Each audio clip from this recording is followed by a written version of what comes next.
अच्छा, तो आज जो हमने पढ़ना है वो है क्वाड्रेटिक इक्वेशन का क्वाड्रेटिक इक्वेशंस।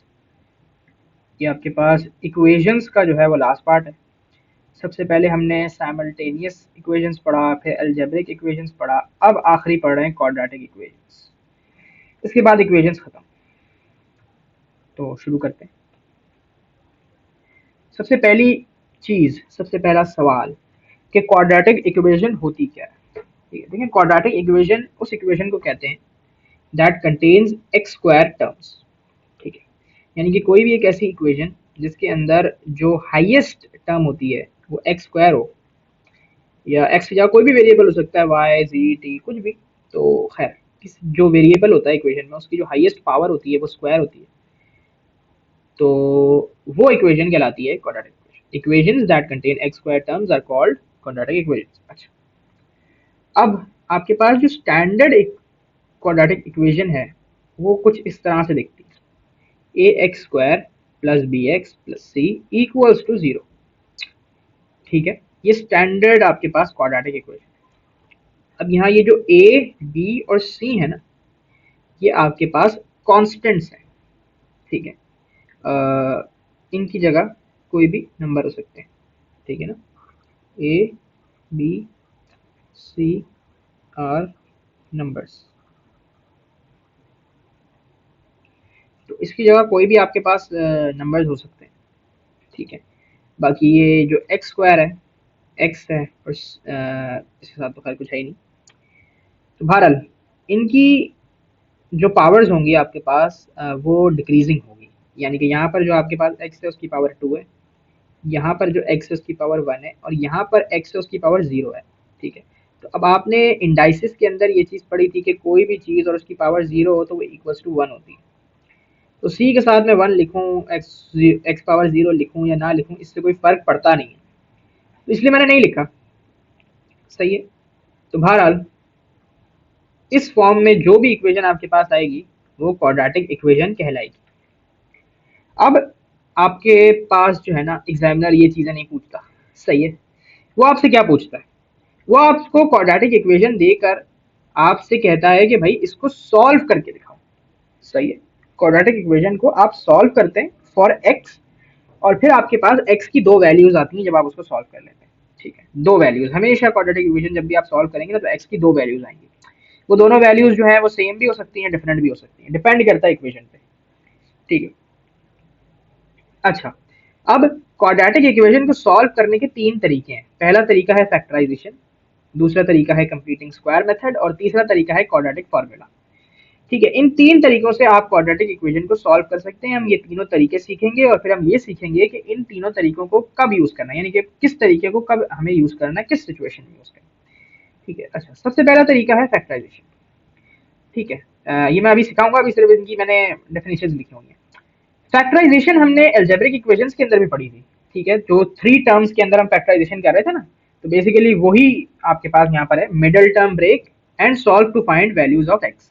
ठीक है, वो जो मिडल टर्म ब्रेकिंग मेथड हमने फैक्टराइजेशन में पढ़ा था एल्जेब्रिक इक्वेशंस के अंदर, वही सेम चीज जो है ना मैं यहाँ पर दिखा भी देता हूँ। ये आपके पास आ गया ना, ये जो हमने पढ़ा था ना फैक्टराइजेशन, ये three term middle term break, तो यही चीज है बिल्कुल सेम। तो यही फैक्टराइजेशन है। इसको बस फर्दर सॉल्व करके एक्स की दो वैल्यूज निकालनी है, वो कैसे निकालते हैं ये बता दूंगा मैं। ठीक है, तो ये यूज कब किया जाता है फैक्टराइजेशन वाला formula, use this when it's convenient dealing with small values. ठीक है, यानी कि जब आपके पास वैल्यूज जो होती हैं इक्वेशन के अंदर वो स्मॉल होती हैं, 2 3 4, इसी तरह से मतलब छोटी 20 के अंदर अंदर, 10 के अंदर अंदर वाली वैल्यूज, छोटी वैल्यूज होती हैं, इजीली आप फैक्टराइजेशन कर सकते हैं, टेबल्स आसानी से पढ़ सकते हैं, फैक्टर्स आसानी से निकाल सकते हैं, तो तब आप फैक्टराइजेशन को यूज करेंगे। ठीक है, तो ये पहला मेथड। दूसरा मेथड, बल्कि एक काम करते हैं, सबसे पहले हम पहला मेथड कर लेते हैं। ठीक है, इसके पहले एग्जांपल्स कराऊंगा फिर दूसरा कराता हूँ। तो फैक्टराइजेशन, अच्छा, ये फर्स्ट मेथड फैक्टराइजेशन, तीन एग्जांपल्स हैं इनकी, ये तीनों हम करेंगे। ठीक है, सेम उसी तरह से होगा जिस तरह से हमने अपना अलजेब्रिक में किया था, वैसे ही यहाँ पर भी करेंगे, कोई इसमें डिफरेंस नहीं है। तो एक सेकेंड, हाँ, तो शुरू करते हैं। सबसे पहला काम हम ये करते थे फैक्टराइजेशन के अंदर, थ्री टर्म्स के अंदर, मतलब क्वाड्रेटिक होती है थ्री टर्म्स में। ठीक है, तो यहाँ पर क्वाड्रेटिक इक्वेशन में फैक्टराइजेशन में मिडिल टर्म ब्रेक हमने करना है। मिडिल टर्म ब्रेक हम कैसे करते थे कि जो पहले नंबर का कोफिशिएंट होता था यानी कि ए, ठीक है, ये पहले नंबर का सॉरी पहली टर्म का एक्स स्क्वायर का कोफिशिएंट ए होता है और एक्स का कोफिशिएंट बी होता है और जो लास्ट वाला होता है वो आपके पास सी होता है। तो आपके पास ये जो ए होता था इसको आप ले जाकर मल्टीप्लाई करा देते थे लास्ट वाली टर्म से। तो 1 मल्टीप्लाई बाय जब 20 करेंगे तो क्या आंसर आएगा? इसको आप जब मल्टीप्लाई कराएंगे, सबसे पहला काम ये करना है आपने कि इनको आपस में आपने करा देना है मल्टीप्लाई। फर्स्ट वाले एक्स स्क्वायर के कोफिशिएंट को लास्ट टर्म के साथ आपने मल्टीप्लाई कराना है। आंसर क्या आएगा? 20 आएगा ना, ठीक है, 21 जा 20। अब आपने नीचे इसके फैक्टर्स रख लेने हैं। फैक्टर्स का मतलब होता है कि किन दो नंबर्स को मल्टीप्लाई करके हमारे पास 20 बन सकता है। तो सबसे छोटे से शुरू करते थे। 1 मल्टीप्लाई बाय 20 20 होता है, 2 मल्टीप्लाई बाय 10 20 होता है और 4 मल्टीप्लाई बाय 5 20 होता है। बस इतना ही होता है। इससे आगे हम जाएंगे तो फिर वो वापसी वही आ जाएगा, 10 मल्टीप्लाई बाय 2 और 5 मल्टीप्लाई बाय 4। तो बस इतना ही है। अब हम ये देखते थे, एक सेकंड में थोड़ा दूर दूर कर लूँ। अब ठीक है। अच्छा, अब हम ये देखते थे कि कौन से ऐसे दो नंबर्स हैं इनके अंदर, इन फैक्टर्स में कौन सा ऐसा पेयर है जिनको प्लस या माइनस करके, कौन सा ऐसा पेयर, ये पेयर्स हैं फैक्टर्स के, कौन सा ऐसा पेयर है जिसको प्लस या माइनस करके हमारे पास बीच वाली टर्म बनेगी यानी कि 8 बनेगा। तो ऐसा मुझे यही नजर आ रहा है खाली कि 2 और 10, जब हम 2 और 10 को करेंगे माइनस तो ये हमारे पास 8 बन सकता है। तो अब इसको बनाएंगे कैसे? हम इसको इस तरह करते थे कि पहली वाली टर्म को हम एज इट इज कॉपी करते थे एक्स स्क्वायर। अब हमने बीच वाली टर्म को दो हिस्सों में ब्रेक कर देना है, ठीक है। दो हिस्सों में ब्रेक करने का मतलब ये है कि हमें बनाना है -8। ये साइन का बहुत ख्याल रखना है, ठीक है, साइन का बहुत ख्याल रखना है। हमें -8 बनाना है। -8 2 और 10 से कैसे बनेगा भैया? -10x को के अंदर जब हम +2x कर देंगे तो हमारे पास -8x बन जाएगा। ये जो आपके पास मिडिल टर्म थी, आपकी जो मिडिल टर्म थी, ये दो हिस्सों में टूट गई। ये मिडिल टर्म इन दो हिस्सों में टूट गई, ब्रेक हो गया, मिडिल टर्म ब्रेकिंग हो गया। यहाँ पर हम फैक्टराइजेशन में ही पढ़ते हैं ना, मैं यहाँ पे आगे लिख देता हूँ मिडिल टर्म ब्रेक।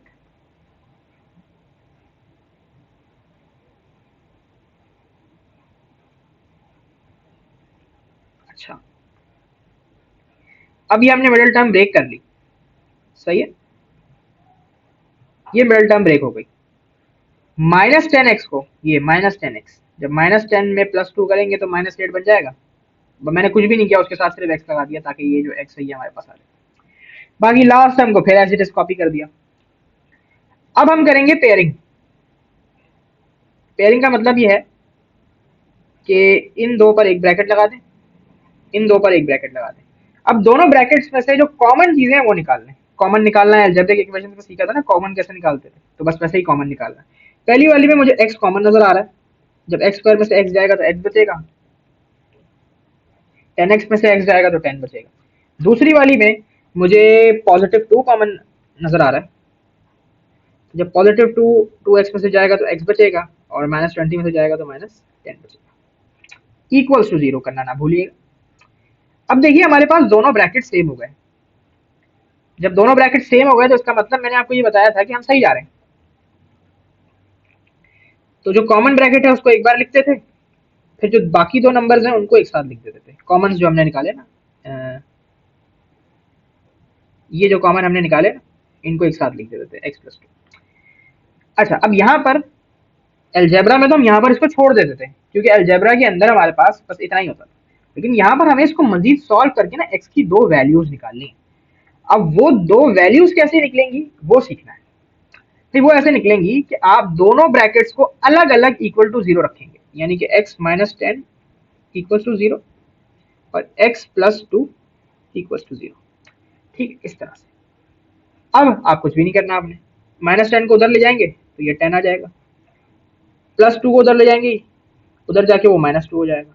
बस ये जो आपके पास आ गई दो वैल्यूज x की, और आपके पास क्वाड्रेटिक इक्वेशन जो थी वो सॉल्व हो गई। सही है, इतना ही करना था खाली।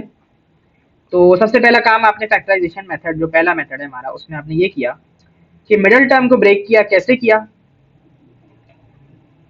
ए को और सी को आपस में मल्टीप्लाई किया। ये ए होता है और ये सी होता है ना, और ये बी। तो ए को और सी को आपस में मल्टीप्लाई करा, जो नंबर आया उसके फैक्टर्स लिख लिए हमने नीचे। अब हमने एक ऐसा पेयर देखा जिसको प्लस या माइनस करके बीच वाले नंबर बन सकता था, जो कि था -8। वो 2 और 10 ही थे कि -10 में जब हम +2 करेंगे तो वो -8 बन जाएगा। साथ में मैंने एक्स लगा दिया ताकि ये एक्स भी हमारे पास आ जाए। फिर हमने दोनों को ब्रैकेट्स में कर लिया, यानी कि राइट वाले नंबर्स को एक ब्रैकेट कर दिया, लेफ्ट वाले नंबर्स को एक ब्रैकेट कर दिया। फिर उनमें से हमने कॉमन निकाल लिया। कॉमन निकालने के बाद जो सेम ब्रैकेट हमारे पास आए, तो इसका मतलब हमें ये तो पता चल गया कि यहाँ तक हम ठीक जा रहे हैं। अगर ये सेम ना है ना, इसका मतलब है कि ऊपर आपने कोई गलती की। अगर सेम आ जाए तो मतलब गलती नहीं की। उसके बाद हमने कॉमन ब्रैकेट्स को एक दफा लिख लिया और फिर जो कॉमन निकाले थे उनको एक साथ करके यहाँ पे लिख दिया। सही है। फिर फिर हमें एक्स की दो वैल्यूज भी चाहिए थी। ठीक है, क्वाड्रेटिक में ना हमें दो वैल्यूज भी निकालनी होती हैं। तो फिर हमने क्या किया कि हमने दोनों ब्रैकेट्स को अलग अलग इक्वल टू 0 रख दिया, और इस तरह से फिर ये वैल्यूज हमारे पास आ गई। एक्स को सब्जेक्ट बना लिया, वैल्यूज आ गई। एक और एग्जाम्पल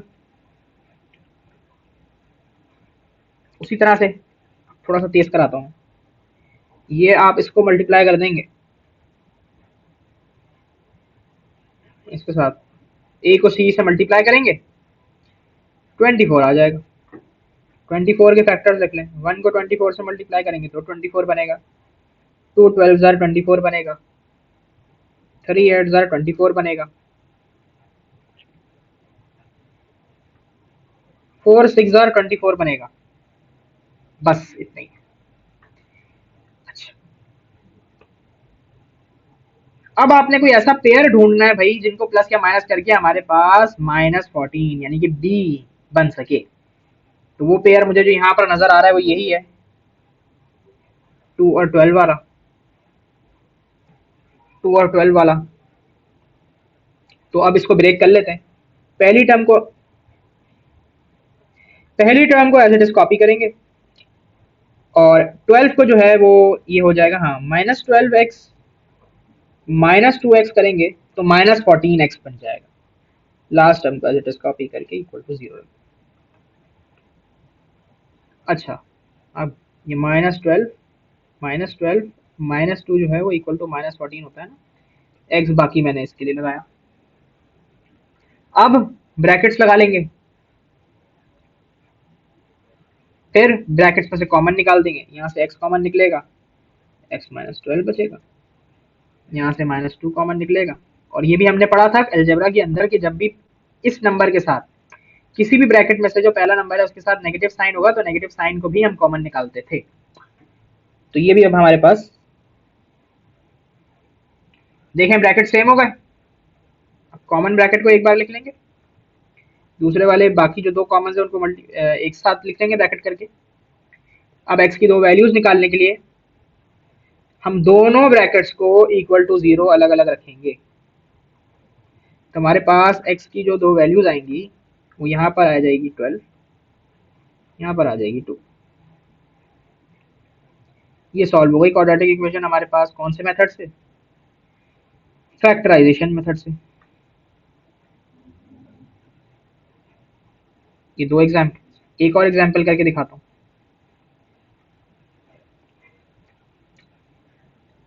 तो सबसे पहला काम क्या करेंगे कि पहले नंबर को, ए को और सी को आपस में कर लेंगे मल्टीप्लाई।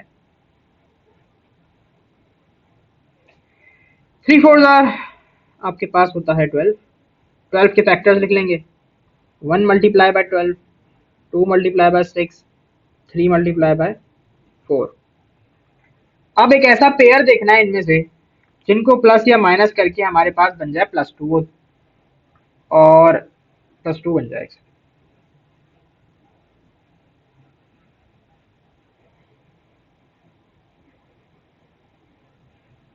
+2 कैसे बनेगा? अरे हाँ,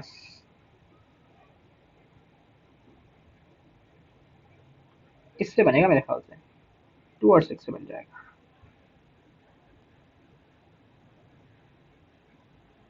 नहीं, ये फैक्टराइजेशन से हो ही नहीं सकता। ओहो, गलत वो लिख दिया मैंने, गलत एग्जाम्पल लिख दी। चलो कोई नहीं, ये फैक्टराइजेशन से खैर हो नहीं सकती, तो इसको या तो आप इसको जो है वो क्वाड्रेटिक फॉर्मूले से सॉल्व करेंगे। हमारे पास 3 मेथड्स थे इसलिए, ये मैंने आगे जाके बताना था लेकिन अभी बता देता हूँ क्योंकि मसला आ गया कि हमारे पास 3 मेथड्स थे इसलिए कि अगर कोई चीज़ हमारे पास फैक्टराइजेशन या कंप्लीटिंग स्क्वायर से नहीं हो रही ना, तो फिर हम उसको फॉर्मूले से सॉल्व करेंगे और फॉर्मूले से तो फिर वो हो ही जाएगी, ऐसा नहीं हो सकता कि फॉर्मूले से ना हो। तो खैर इसको यहीं पे रखते हैं। आगे एक बहुत इंपॉर्टेंट चीज़ फैक्टराइजेशन के हवाले से मैं बताने लगा। A quadratic equation can never be solve if it is not equal to zero. सही है। अब उसको सॉल्व कैसे करना है कि make it equal to zero then solve.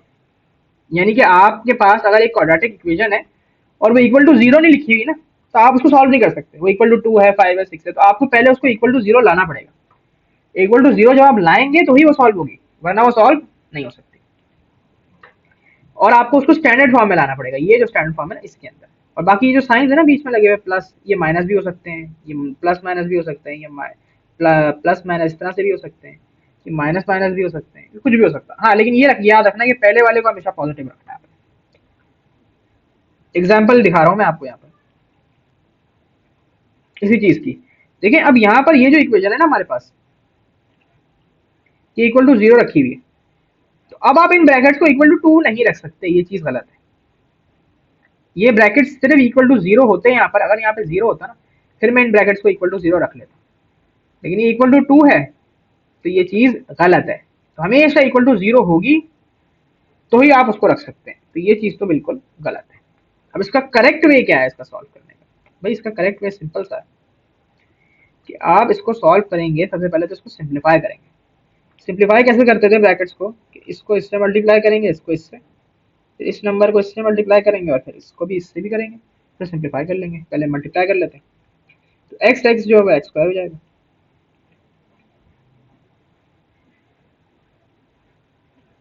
-1 multiply by x जो है वो आपके पास -1 एक्स हो जाएगा, फिर प्लस 3 एक्स, 3 और एक्स जो है 3 एक्स हो जाएंगे, और फिर ये -3। अच्छा अब ये इक्वल टू 2 था। सही। अब ये करेक्ट वे बता रहा हूँ सॉल्व करने का। इसको सबसे पहले तो सिंप्लीफाई कर लेते हैं, तो एक्स स्क्वायर और -1 प्लस 3 जो है वो +2 एक्स होता है। -3 और -2 जो है ना, वो ये जो ये वाला 2 है ना, ये वाला 2, इसको इधर लाके मैंने माइनस करवा दिया और इक्वल टू जीरो वहां पर लिख दिया।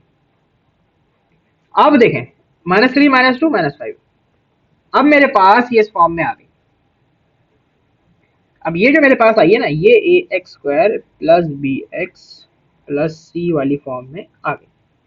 अब ये क्योंकि इस फॉर्म में हो गई, तो अब मैं इसको कर सकता हूं सॉल्व। कैसे? फैक्टराइजेशन से। ये बल्कि फैक्टराइजेशन से नहीं होगी।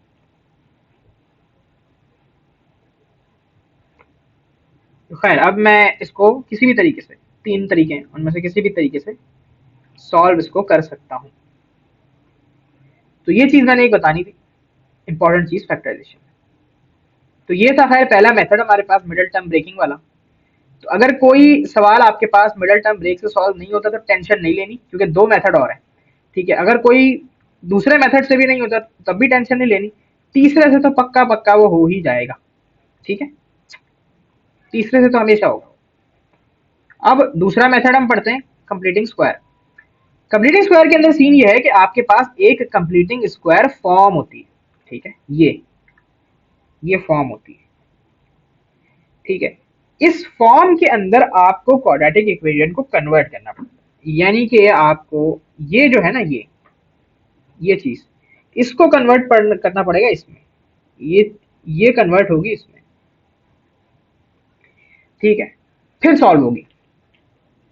ठीक है, तो कन्वर्ट द स्टैंडर्ड इक्वेशन, ये standard equation, in completing square form, ये completing square form, then solve to find two values of x.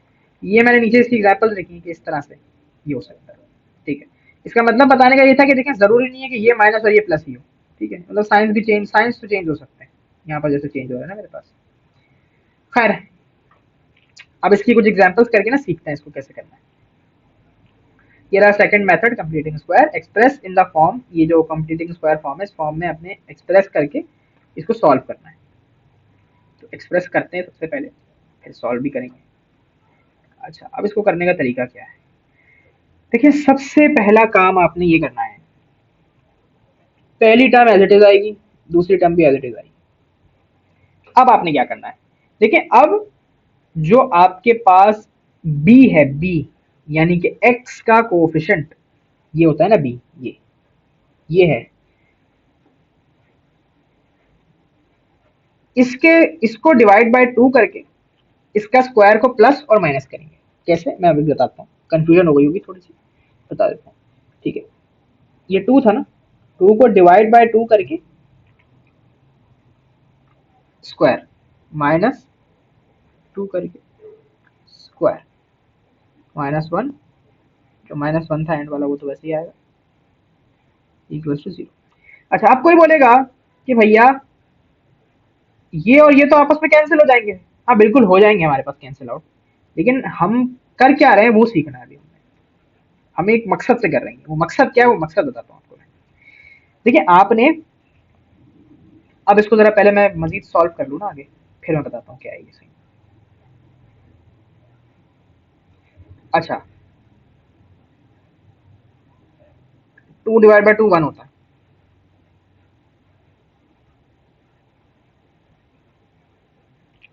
अब आप लोगों ने अलजेब्रा के अंदर एक आइडेंटिटी पढ़ी थी, उस आइडेंटिटी का नाम था ये वाली आइडेंटिटी, जो हमारे पास फर्स्ट आइडेंटिटी होती थी।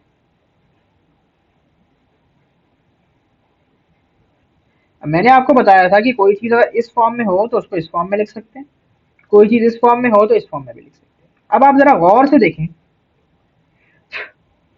देखें तो हमारे पास ये फॉर्म और ये पूरी चीज ये बराबर है।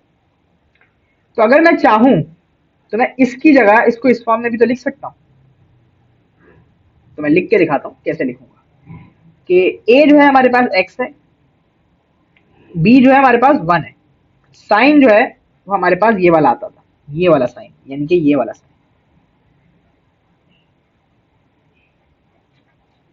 अब ये लिख दिया मैंने इसको इस फॉर्म में।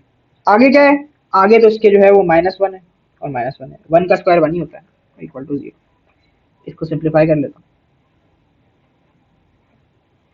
अब मुझे आप बताएं कि ये हमारे पास, यहाँ पर देखें ना, इसका कोएफिशिएंट हम 1 लिख सकते हैं, वैसे तो कुछ भी नहीं है तो इसका मतलब 1 ही है। अब आप मुझे बताएं कि ये जो है वो इस फॉर्म में आ गई कि नहीं आई, जो स्टैंडर्ड कंप्लीटिंग स्क्वायर फॉर्म थी।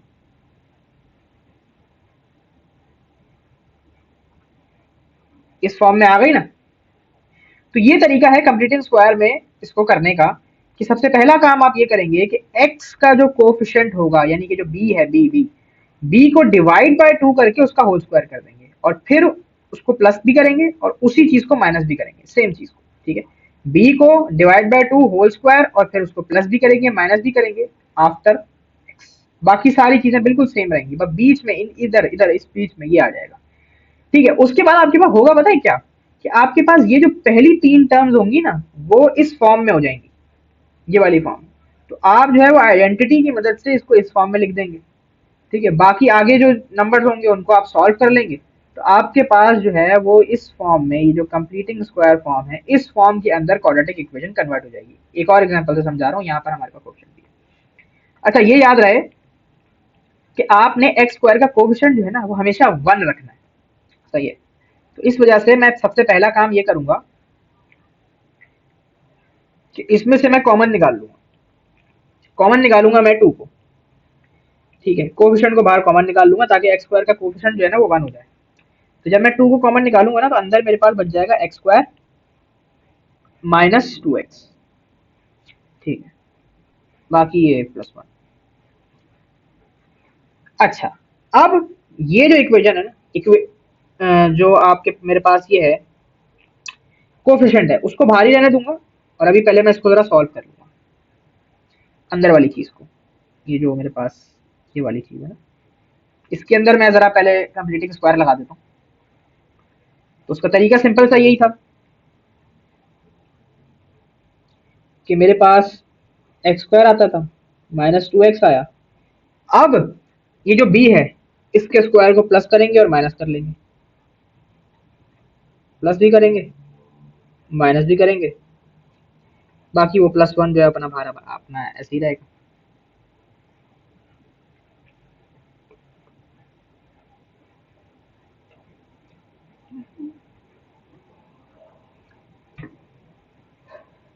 सिंप्लीफाई करते हैं मजीद इसको। तो अब ये मेरे पास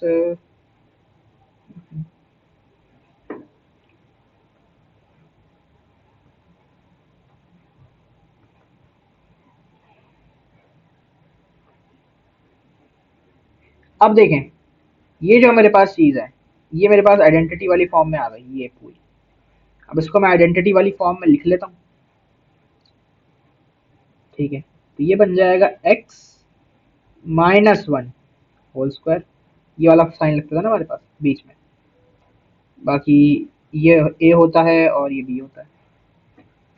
ठीक है, -1, ये भी -1 +1। अच्छा, अब जो मैंने बाहर कोफिशिएंट निकाला था उसको अंदर वाली चीज़ों से मल्टीप्लाई करा देता हूँ, दोनों नंबर से। तो ये हमारे पास आ जाएगा 2x-1 होल स्क्वायर। -2 से -1 जो है 2 से मल्टीप्लाई हुआ, -2 +1 इक्वल्स टू 0 भी है, ये इक्वल्स टू 0। तो ये मेरे पास आ गया यहाँ पर, -2 में +1 करेंगे तो -1। तो अब ये देखें, ये मेरे पास कंप्लीटिंग स्क्वायर फॉर्म आ गई, ए एक्स माइनस बी।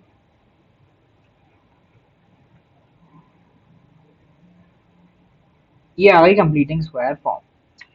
तो सिंपल काम था कि जो एक्स का कोफिशिएंट होता है उसको डिवाइड बाय 2 करके उसका होल स्क्वायर को प्लस करेंगे और माइनस करेंगे। ठीक है, और सबसे पहला काम यह है कि इसको कोफिशिएंट को 1 कर देंगे। ठीक है, स्टेप 1 है कोफिशिएंट को 1 करके फिर हम करेंगे आगे का अपना पूरा मेथड। अच्छा, अब सवाल यह है कि भैया इसमें से एक्स की दो वैल्यूज कैसे आएंगी, वो मैं बताता हूँ कैसे आएंगी। वैल्यूज निकालने का तरीका ये है,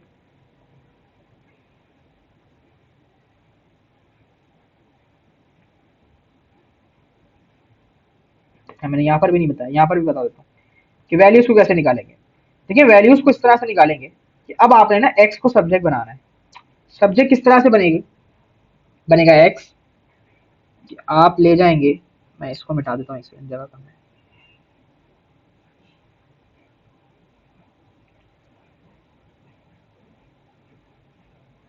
अच्छा, एक्स को सब्जेक्ट बनाना है तो हम सारी जो टर्म्स है उसको उधर मूव कर देंगे।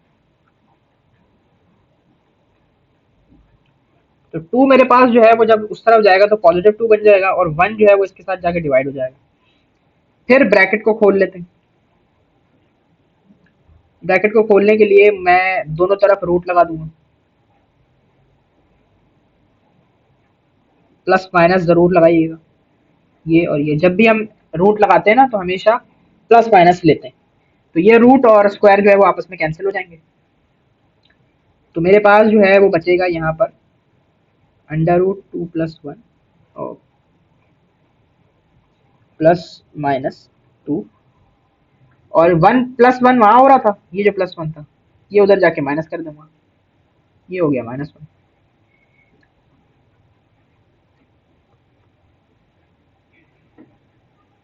अब आप इसको दो बार इस तरह से सॉल्व करेंगे कि एक बार आप रूट को +2 लेके -1 करेंगे और इसको रखेंगे इक्वल्स टू,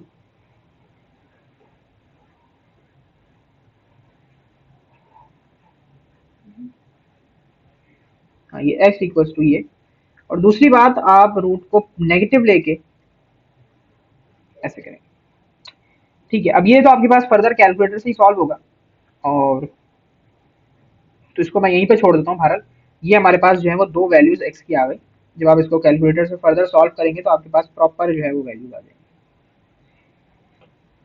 खैर, यहाँ पर भी यही करना है कि x की दो वैल्यूज निकालने के लिए मैं इसको एक सेकंड बता देता हूँ कि आप सबसे पहले तो x को सब्जेक्ट बना लें। उसको सब्जेक्ट बनाने का तरीका यही है कि 1 को उधर ले जाएंगे, 2 ये हो जाएगा, दोनों तरफ स्क्वायरिंग कर लेंगे और रूट लगा लेंगे, सॉरी, ये रूट और स्क्वायर कैंसिल हो जाएंगे आपस में। ठीक है, फिर x और ये प्लस माइनस 0.5, 1/2 0.5 होता है, 1 जो है इधर जाके प्लस हो जाएगा। तो एक्स की जो दो वैल्यूज आपके पास आएंगी वो एक दफा पॉजिटिव के साथ लिखेंगे, एक दफा नेगेटिव के साथ लिखेंगे। तो इस तरह आपके पास ये दो वैल्यूज अलग अलग बनेंगी। कैलकुलेटर से जब सॉल्व करेंगे तो पता चल जाएगा कि वैल्यूज आई क्या है।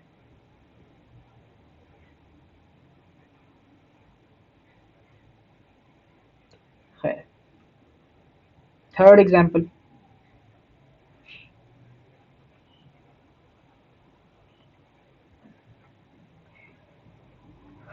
ये भी उसी तरह की है। खैर ये आप कर ही लेंगे। तो खैर ये एक और मैं क्वेश्चन करा देता हूँ। ये आपके पास जो है वो एग्जाम स्टाइल क्वेश्चन होगा। तो इसके अंदर सबसे पहला काम तो वो आपको कह रहा है कि भाई एक्सप्रेस कर दो उस फॉर्म में, कंप्लीटिंग स्क्वायर की फॉर्म में। तो हम सबसे पहला काम यहाँ पर तो खैर वो आपके पास जो कोएफिशिएंट है एक्स स्क्वायर का वो तो 1 ही है, तो यहाँ पे कॉमन लेने की जरूरत नहीं है। इसको बहरहाल हम अब करेंगे जिस तरह हम करते हैं कि सबसे पहले डिवाइड बाय 2 करेंगे और स्क्वायर लगा देंगे, फिर दोबारा डिवाइड बाय 2 करेंगे, स्क्वायर लगा देंगे।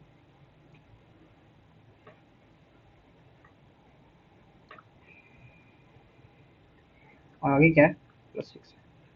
अब इसको इक्वल टू जीरो नहीं करना क्योंकि उसने एग्जामिनर में उसमें भी इक्वल टू जीरो नहीं किया हुआ, सिर्फ फॉर्म चाहिए उसको। अच्छा,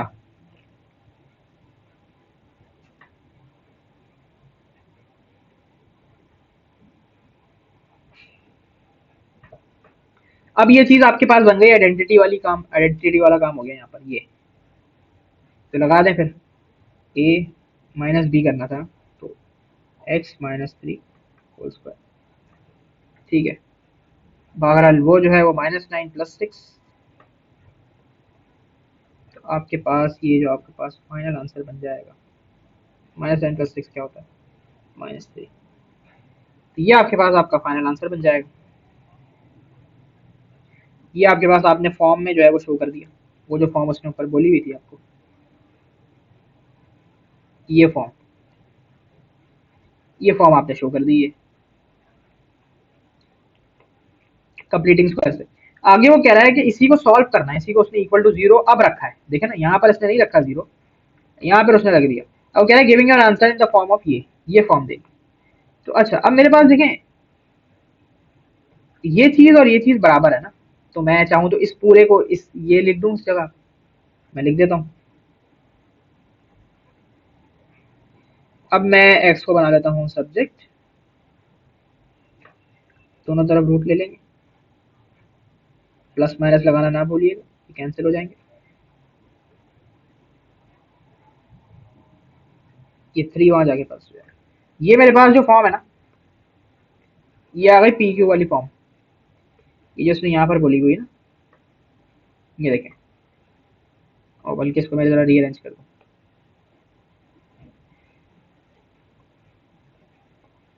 ये फॉर्म नहीं बोली इसने, इस तरह बोला है। तो कल इसको आगे पीछे करके लिख दें, कोई बात नहीं, कोई मसला नहीं। ये आ गई। तो अब ये मेरे पास जो है ना वो ये वाली फॉर्म आ गई जो उसने उधर बोली हुई है आपको, P+- ये। तो बहरहाल ये एग्जाम स्टाइल क्वेश्चन था। तो ये था आपके पास दूसरा मेथड कंप्लीटिंग स्क्वायर। थर्ड और आखिरी फार्मूला। फार्मूला ज्यादातर यूज कब होता है कि या तो आपके पास जो है वो पहले दो मेथड्स जो है वो फेल हो जाते हैं, जैसे कि यहाँ पर मेरे पास ये फेल हो गया था ना, फैक्टराइजेशन से नहीं हो पा रहा था।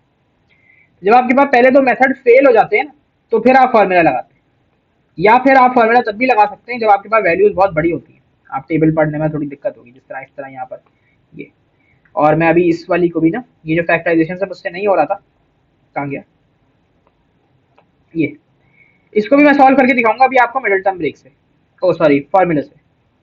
पहले इसको करते हैं। देखिए फॉर्मूला बहुत ही आसान है, आपने सिर्फ फॉर्मूले में चीजों को डालना है, फॉर्मूला याद करना है, फॉर्मूले में डाल देना है। देखिए ए आपके पास 1 है, कैसे पता भाई, ये होता था ना, ये 1 है। बी जो है वो आपके पास +30 है, साइंस का बहुत ख्याल रखना है। और सी जो है ना आपके पास -64800 है। अब इस तरह के क्वेश्चन आपके पास पेपर 2 में ही आएंगे क्योंकि ये बगैर कैलकुलेटर के सॉल्व हो नहीं सकते। मैं कैलकुलेटर निकाल लेता हूँ।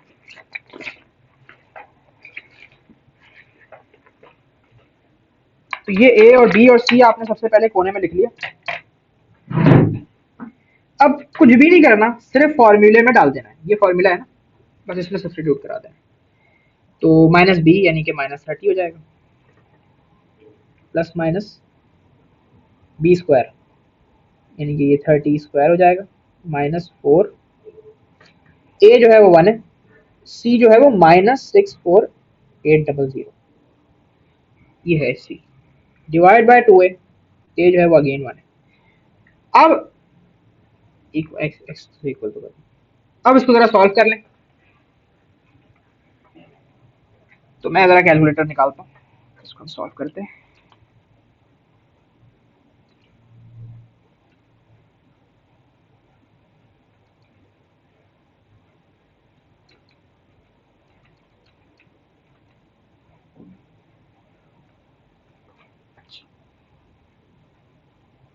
तो ये मेरे पास जो आंसर आया ना यहाँ पर, वो आया है 510 पूरा, अंडर रूट करने के बाद। अंडर रूट से पहले वाला भी बता ही देता हूँ मैं।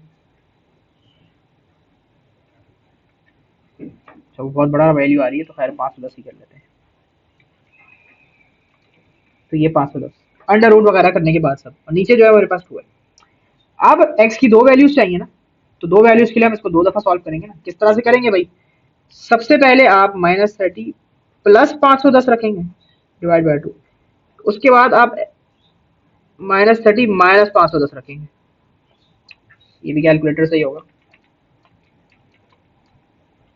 मेरे पास x की एक वैल्यू जो है ये वाली, वो 240 आ रही है, 240।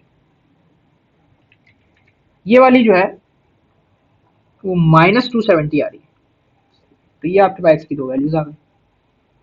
इस तरह से फॉर्मूला लगेगा। एक और बार करके दिखा रहा हूँ। यहाँ पर अब आपके पास ना a1 नहीं है, यहाँ पर a2 है। एक्स स्क्वायर का जो कोफिशिएंट होता है ना, वो ये होता है। बी 15 है, सी जो है वो -1760 है, माइनस का ख्याल। सॉल्व कर लेते हैं।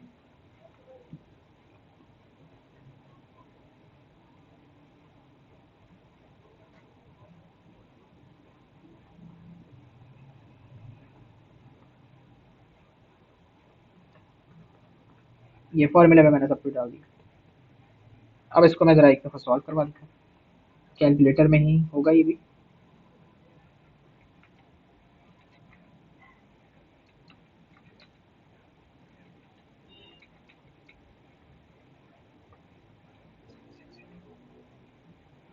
मेरे पास डेसिमल में आंसर आ रहा है 119.6। 2 2 जार 4। इसको भी मैं दो बार सॉल्व करूंगा, एक बार प्लस के साथ,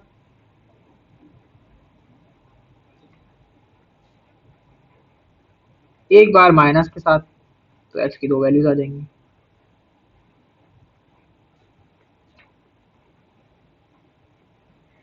तो एक्स की एक वैल्यू जो है वो मेरे पास आ रही है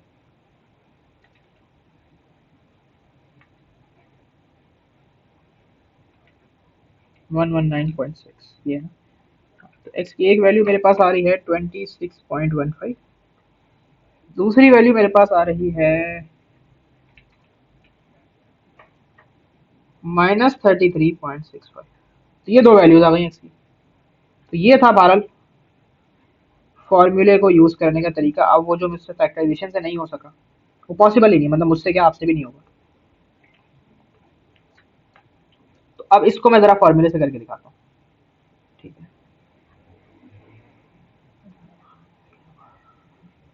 हमारे पास एक्स के फैक्टर्स ही नहीं बन रहे जो टू बना सके। तो हमारे पास यहाँ पर ए जो है वो 3 है, बी जो है वो 2 है, सी -4 है। फॉर्मूला था -b plus minus b square -4ac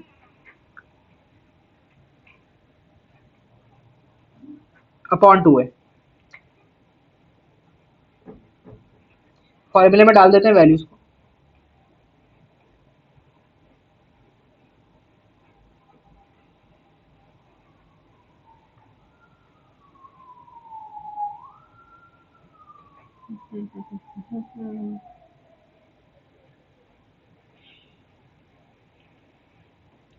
अब इसको जरा सॉल्व कर लेते हैं कैलकुलेटर से।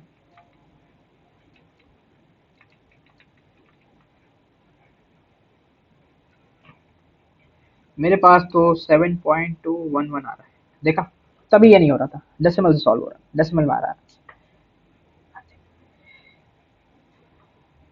2 3 6। अब वही काम करेंगे कि मैं इसको 2 बार सॉल्व करूंगा, 2 वैल्यूज के लिए एक्स की।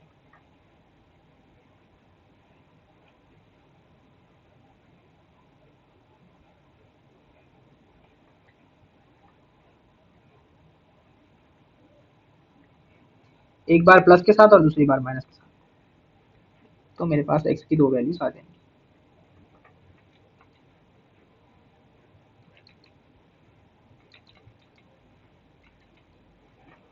एक वैल्यू आ रही है 0.8685, दूसरी आ रही है -1.535। तो ये आ गई जी एक्स की 2 वैल्यूज। तो फॉर्मूले से मैंने आपको कहा था ना कि अगर अगर फैक्टराइजेशन से ना हो, कंप्लीटिंग स्क्वायर से ना हो, फॉर्मूले से तो लाजमी हो ही जाएगा, ऐसा हो ही नहीं सकता कि फॉर्मूले से ना हो। तो यहाँ पर मैं लिख देता हूँ इसके ऊपर क्वाड्रेटिक फॉर्मूला।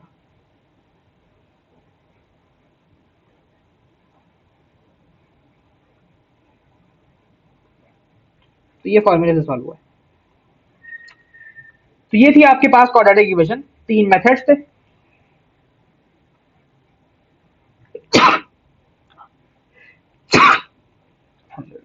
तो ये थी आपके पास क्वाड्रेटिक इक्वेशन, 3 मेथड्स थे फैक्टराइजेशन। फैक्टराइजेशन के अंदर आपने याद रखना ये वाली गलती नहीं करनी, ठीक है। इक्वल्स टू 2 होगा या कोई भी नंबर, तो वो सॉल्व नहीं हो सकता, इक्वल टू 0 होगा तो ही सॉल्व होगी। यानी कि ब्रैकेट्स को आप इक्वल तभी रख सकते हैं जब वो इक्वल टू 0। ये कंप्लीटिंग स्क्वायर मेथड था, और इसके बाद ये क्वाड्रेटिक फॉर्मूला। तो बस इतना ही था। अल्लाह हाफिज। वीडियो को लाइक जरूर करें।